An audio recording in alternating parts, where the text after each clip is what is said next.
에스라 5장 1절에서 5절까지의 말씀을 봉독하겠습니다.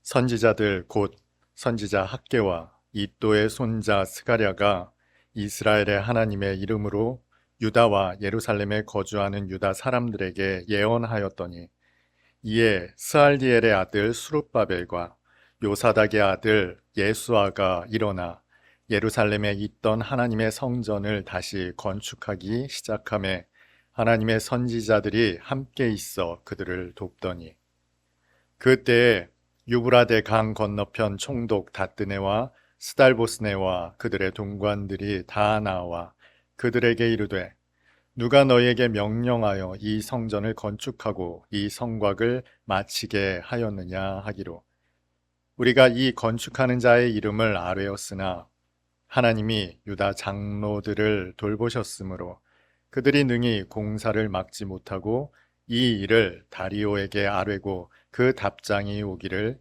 기다렸더라. 아멘. 저희 집 앞에는 전봇대가 하나 있습니다. 언제부턴가 이 전봇대에 참새가 날아 들어와 거기에 둥지를 틀었습니다. 그 안에서 알을 깠나 봅니다. 그러더니 해가 뜨기만 하면 지치지도 않고 하루 종일 짹짹거립니다.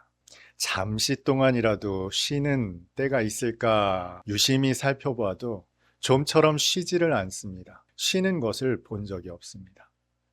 해가 떠 있는 동안에는 그렇게나 짹짹거립니다. 어떻게 저렇게 한결같을 수 있을까 싶은 생각이 듭니다. 바울은 데살로니가 교회를 향해 이렇게 권면합니다. 항상 기뻐하라, 쉬지 말고 기도하라, 범사에 감사하라. 이것이 너희를 향한 하나님의 뜻이다 라고 권면하는 바울의 이 말씀을 떠올릴 때마다 바울 자신은 이 말씀을 지킬 수 있었을까 싶은 생각이 든다는 거죠. 해서 바울을 만나면 꼭 한번 물어보고 싶었습니다. 도대체 이 말씀, 본인도 지키기 어려울 법한 그 말씀을 데살로니가 교회 성도들에게 권면한 것인지를 묻고 싶었습니다. 여러분, 성도가 항상 쉬지 않고 모든 일에 그리스도로만 사는 것이 가능할까요? 한순간도 쉬지 않고 주님만 바라보는 것이 가능할까요? 집 앞에 있는 참새를 보면 가능할 법도 합니다만, 어미새가 물어다 줄 먹이를 기다리는 아기새라면 그것이 가능할 법도 합니다만, 이 세상을 살아가는 저와 여러분에게도 그런 삶이, 오직 주님만을 바라보는 삶이 가능할지 여러분은 궁금하지 않으십니까? 도대체 바울은 어떤 생각에서 데살로니가 교회 성도들에게 그런 권면을 한 것일까요?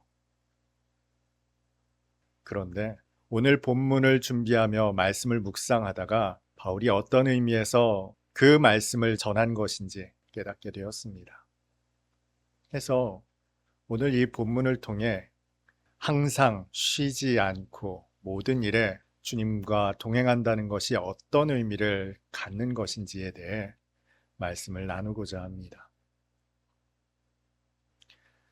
이스라엘 백성이 귀환하고 나서 2년이 지나 성전 공사를 시작했습니다. 그러나 불과 2년 만에 공사는 중단되었습니다. 그리고 15년의 세월이 흘렀습니다.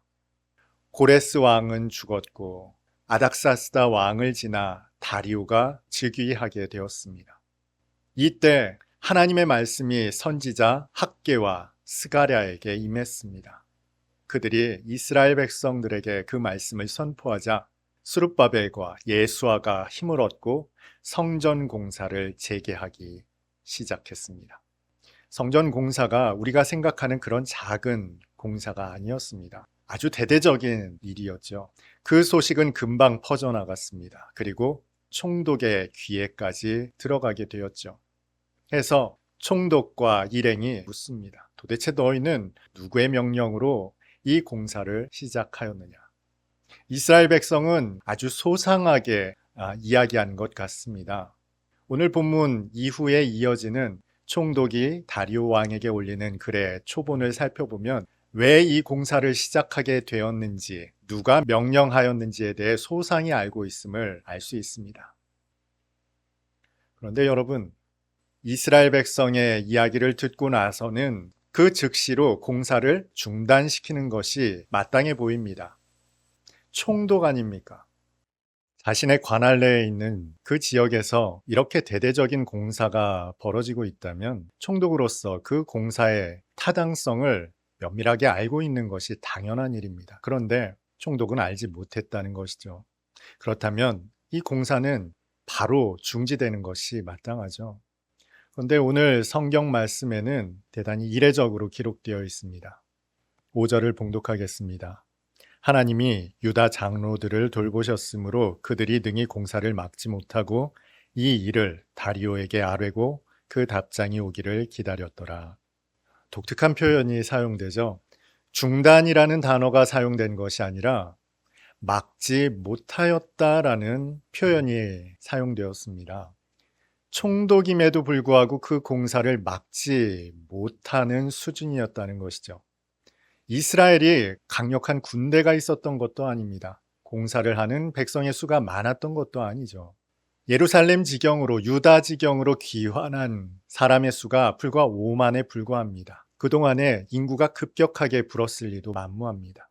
그럼에도 불구하고 총독은 그 공사를 막지 못했다. 다시 말해 속수무책이었다라는 것입니다.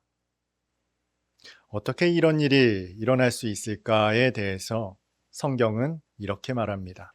하나님이 돌보셨기 때문이다 라는 것이죠.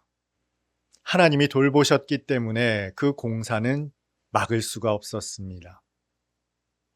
도대체 하나님의 돌보심이라는 것이 무엇일까요? 원문을 살펴보면 이 돌보시다, 돌보다 라는 말은 아인, 눈이라는 단어가 사용되었습니다. 다시 말해 하나님의 눈이 이스라엘 위에 있었다는 것이죠. 하나님의 돌보심이라는 것은 하나님의 눈이 그 위에 있다는 것입니다. 구약 성경에서 하나님의 권능, 하나님의 능력이 나타날 때 상징적으로 하나님의 손이라는 표현이 사용되었습니다. 하나님의 손이 임하시면 하나님의 능력이 발현되죠. 그런데 오늘 본문은 하나님의 손이 아닌 하나님의 눈이 그 위에 있었다라고 기록하고 있어요. 그것이 하나님의 돌보심이라는 것입니다. 하나님의 돌보심, 하나님의 눈이 있다는 것은 어떤 의미일까요? 가장 먼저 생각해 볼 수 있는 것은 돌보심입니다. 하나님께서 이스라엘 백성을 돌보셨다는 것이죠. 하나님의 돌보심이란 바로 하나님의 통치가 그 가운데 있었다는 것입니다. 그런데 여러분, 하나님의 통치가 이스라엘 백성에게만 국한되어 있었을까요? 온 우주와 만물을 창조하신 하나님의 다스림이 이스라엘 백성에게만 집중되어 있었겠느냐는 말씀을 드리는 것입니다. 요셉 위에 하나님의 눈이, 하나님의 다스림이 있었을 때 그가 주인으로 섬겼던 보디발의 집에 하나님의 역사가 있었다는 것이죠. 하나님의 다스림이라는 것은 그 대상에만 국한된 것이 아닙니다. 그 대상과 관계된 모든 지경, 모든 사람들을 하나님께서 통치하시고 다스린다는 의미를 가지고 있다는 것이죠. 오늘 본문에 나타난 총독이 이스라엘의 공사를 중단시키지 못했던 이유, 막지 못했던 이유가 바로 여기에 있습니다. 하나님의 다스림이 이스라엘뿐만 아니라 그 총독과 동관들에게도 임하셨다는 것이죠. 해서 이 소수민족이 이루는 역사에 총독일지라도 막아서지 못했다는 것입니다. 하나님의 다스림이란 하나님의 눈이 그 위에 있다는 것이죠. 이것은 하나님께서 그 대상을 주목하여 보신다는 겁니다. 하나님의 눈이 있다는 1차적으로 나타내는 뜻이 무엇이겠습니까? 하나님께서 보신다. 하나님께서 감찰하신다는 뜻 아니겠습니까? 그런데 여러분, 하나님께서 보실 때 외모를 보시겠습니까? 아니면 그 마음과 생각과 뜻을 감찰하시겠습니까? 하나님의 눈이 그 위에 있다는 것은 그들의 외모를 판단하시는 것이 아니라 그 마음과 생각을 보신다는 겁니다. 그러면 그 마음과 생각을 왜 보시는 것일까요? 하나님께서 이 백성 이스라엘을 구원하셨습니다. 저 포로된 자리에서 예루살렘, 유다 지경으로 이끌어내셨다는 것이죠. 그런데 그들의 자질이 하나님의 구원에 합당하여 구원하신 것이 아니죠. 하나님께서 먼저 구원하신 겁니다. 하나님께서 먼저 이끌어내신 것이죠. 비록 합당하지 못할지라도 부족할지라도 하나님의 구원은 먼저 선행된 것입니다.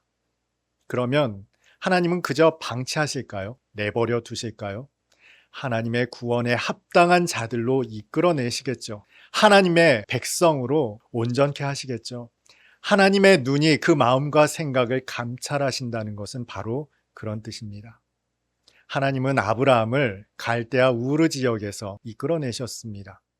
그의 나이 75세 때의 일이죠. 마침내 가나안에 들어갔습니다. 그것으로 아브라함의 인생은 끝난 것이 아닙니다. 그때부터 본격적으로 시작된 것이죠. 그 숱한 세월을 참고 인내하여 하나님의 언약의 아들 이삭을 받았습니다. 그러나 그것으로도 끝나지 않았습니다. 하나님의 경륜은 마침내 아브라함이 그 독자 이삭을 하나님께 드리는 데까지 이르게 하셨습니다. 하나님의 눈이 항상 아브라함과 함께 했고 그의 마음과 생각을 감찰하셔서 그를 거기까지 인도하신 것이죠. 그런데 여기에 중요한 것이 있죠. 하나님께서 아브라함을 감찰하실 때, 그 마음과 생각을 감찰하실 때 책망하기 위함이었습니까? 징계하기 위함이었습니까? 아닙니다. 그가 하나님의 나라에 합당한 자로 이르기까지 감찰하신 겁니다. 그가 이삭을 하나님께 드리는 때 이 정도면 나와 아들을 나누는 사이가 될 수 있겠구나. 하나님께서 아브라함을 아셨기 때문에 그때 이삭을 요구한 것이죠. 그리고 그 하나님의 말씀에 성경 어디에도 그가 머뭇거렸다라는 흔적을 찾아볼 수가 없다는 것이죠. 하나님의 눈이 아브라함 위에 있었습니다. 그를 감찰하셨습니다. 마음과 생각을 아셨다는 것이죠. 하나님의 나라에 합당한 자, 믿음의 조상에 합당한 자로 이를 때까지 그를 감찰하셨던 것이죠. 하나님의 눈이 이스라엘 백성 위에 있었다, 그들을 돌보셨다라는 것은 거기까지가 아닙니다. 등산을 갈 때나 여행을 갈 때 그 목적지를 바라보고 갑니다.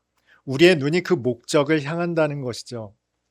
하나님의 눈이 이스라엘 백성 위에 있었다는 것은 이스라엘이 하나님의 목적 그 자체였다는 것입니다.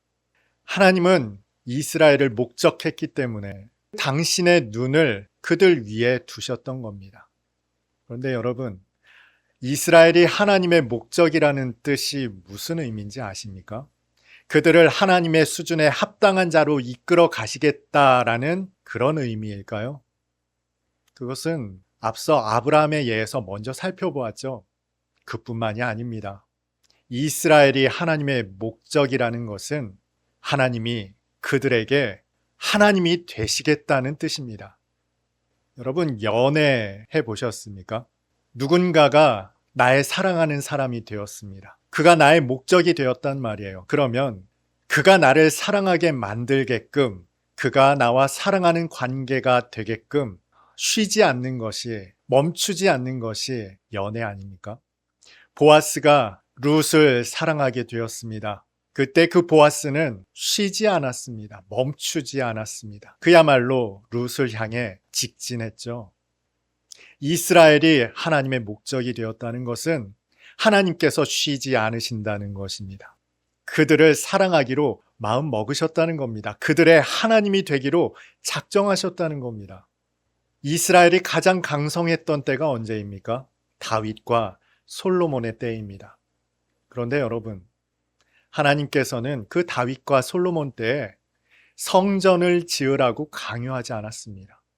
그들에게 너희는 그렇게 좋은 궁에 살면서 편안하게 살면서 왜 하나님의 성전 짓기에 게으르냐 책망하지 않으셨다는 말입니다. 오히려 다윗에게는 너는 성전을 짓지 말아라 하셨죠. 솔로몬도 그 열심에 따라 하나님 성전 짓기를 즐거운 마음으로 행했습니다. 그런데 성경 어디를 살펴봐도 하나님께서 너는 가서 성전을 지어라 하는 말씀을 찾아볼 수가 없습니다. 그런데 오늘 본문은 전혀 다르죠. 하나님께서 학개와 스가랴를 통해서 이스라엘 백성을 종용하십니다. 너희는 왜 성전 짓기에 게으르냐? 왜 성전을 짓지 않느냐? 책망하셨단 말이에요. 역설적이지 않습니까? 지금 이스라엘은 강성한 때가 아닙니다. 포로에서 귀환한 지 불과 17년 정도밖에 되지 않았다고요. 귀환한 숫자도 5만도 채 되지 않는 숫자였습니다. 솔로몬 때 성전 짓는데 얼마나 오랜 시간이 걸렸습니까? 그 대대적인 역사를 하나님께서는 얼마 되지 않는 이스라엘 백성에게 독려하고 계신다는 겁니다. 이게 무슨 뜻이겠습니까? 가장 연약한 이스라엘에게 너희는 성전을 지으라 말씀하시는 것이죠. 그들이 할 수 없기 때문입니다. 그들의 능력으로는, 그들의 역량으로는 그 사역을 감당할 수 없기 때문에 하나님께서 종용하시는 겁니다. 하나님 당신이 그들의 하나님이 되심을 입증해 보이시겠다는 겁니다. 하나님의 능력으로, 강권으로, 역사로 그 일을 이루시겠다는 거예요. 그래서 나는 너희의 하나님이 되겠다는 것이죠.